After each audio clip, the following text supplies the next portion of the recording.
What foundation? The foundation to the economic system. The Exactly. foundation. It doesn't exist. Or the dollar. You know, that there's no backing to the dollar. There's no convertibility to the dollar. So this is a house of cards. It's in an event. I mean, while we sit here this very week, there might be something happens in the Middle East. Yeah. You know, El Salvador may determine. You know, if he breaks away from the so-called government of Maliki in Iraq, that might, you know, set things off. And in the war that we're losing in Iraq or Afghanistan as well, something could happen there internationally that would frighten people that, you know, that there's something awfully wrong, and then there's a panic out of the dollar.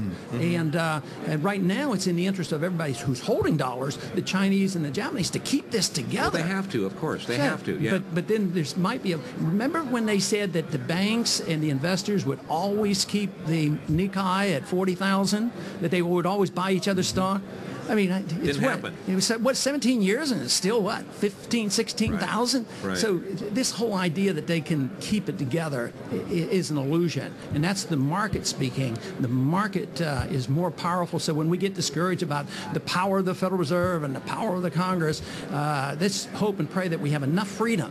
And fortunately now we have enough freedom where we can talk about this. We can actually, not too many years ago, we couldn't even buy gold coins. Now we can buy gold coins, and you know, we can be on our own gold standard. You know, the really positive thing of events like this, and politicians such, I guess I should not use the word politician, but leaders such as yourself, and I mean that very seriously, is that there is no other country in the world where we can have this conversation openly.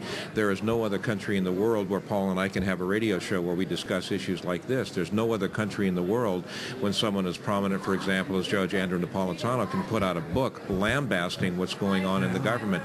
I think that very fact is what's going to allow us to survive what I believe is going to be an incredibly large crisis, as you say, in the very near future. And you know, there's one other thing. Your radio show and others like this are very important, but it's the internet.